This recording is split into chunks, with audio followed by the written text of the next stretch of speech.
Alright guys, I don't typically do this, but I really had to make an exception for this particular article that I'm going to be talking about. It's from IGN, and it's called "The PlayStation Vita is Set to Succeed," and it's written by Colin Moriaty, and he's the PlayStation editor at IGN. So already you know it's going to be biased towards PlayStation. But this takes it to a completely another level. This is something that you'd expect to find on some 13-year-old Sony fanboy's blog, not a million-hit website like IGN. And the sad thing is, it's one of the most popular posts on IGN today, and maybe even this week or month. And so lots of people are going to be reading this, and they're going to be completely misinformed and completely subjected to just biased drivel. You know, before I tear this guy a new asshole, I'm just going to read some of his article, and you can decide for yourself how horrible it is.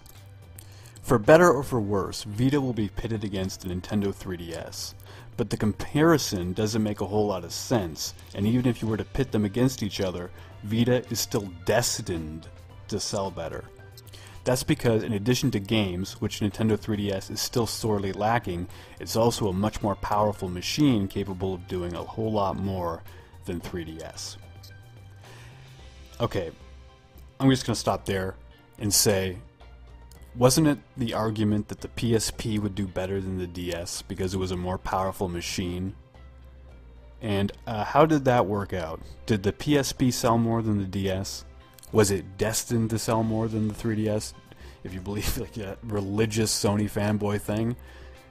No, it didn't. There's simply no argument here. It's just biased drivel. It's nothing grounded in reality. He's just saying it's destined to sell better, like some right-wing Christian nutjob. Like, what does that have to do with anything? Alright, let's continue on.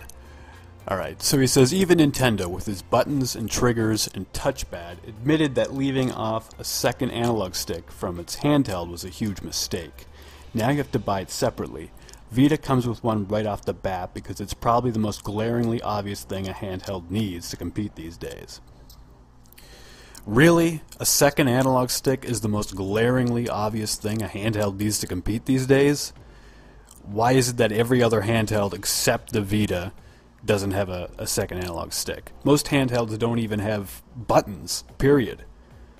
I mean, are you talking about gaming handhelds? Because you didn't clarify that. You just said handheld. So, and how is the second analog stick the most important thing? You know, last time I checked the sales charts, the DS has been doing very well for itself, and it doesn't even have one analog stick. So the very notion that it's the most important thing to have two analog sticks in a handheld is just complete bullshit. He goes on to say, when you combine everything the PlayStation Vita can do, it could easily make you wonder why it's been shortchanged by many people in the gaming community. The Nintendo 3DS is certainly not going to take the Vita out with N64 ports and tired, worn series. The iPhone and Android phones are in everyone's pockets, but who's going to play a competent first-person shooter or action-heavy games like Arkham City on them anytime soon? The Vita seems to be the best of both worlds, a technologically advanced and connected handheld that's tailor-made for gamers. Alright, so the games that he's looking forward to on the Vita are Uncharted and Resistance, among other ports or sequels.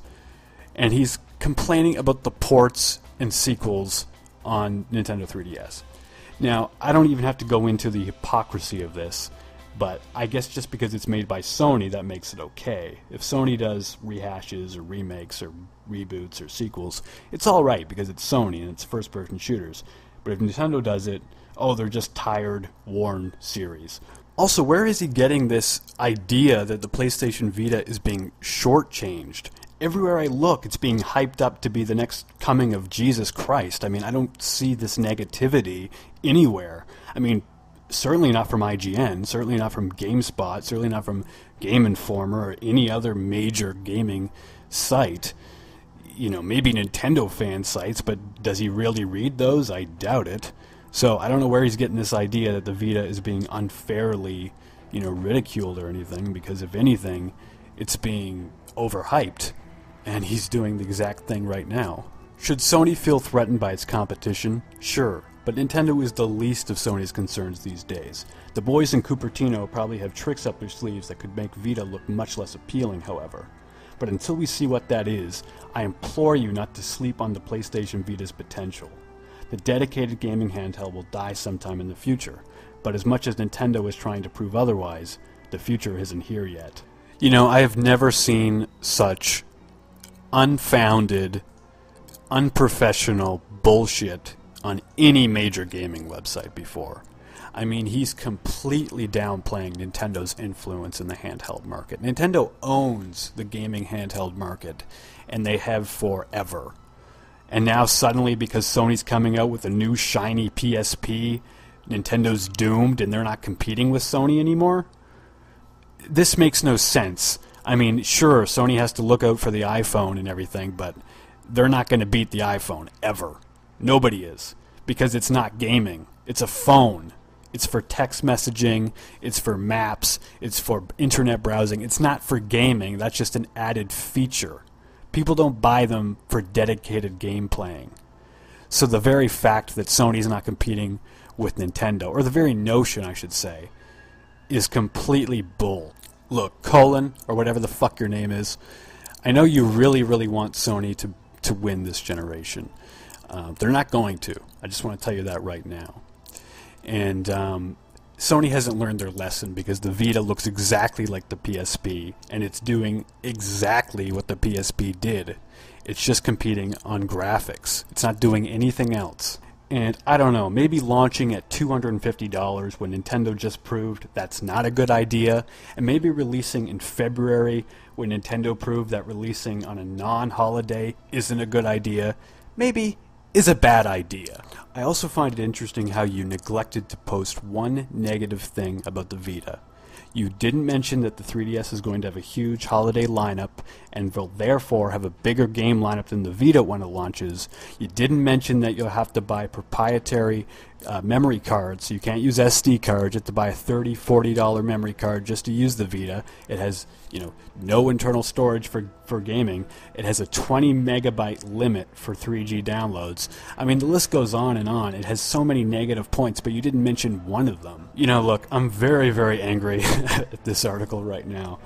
I suggest everybody doesn't read it, but if you really want to read it, the link is in the description.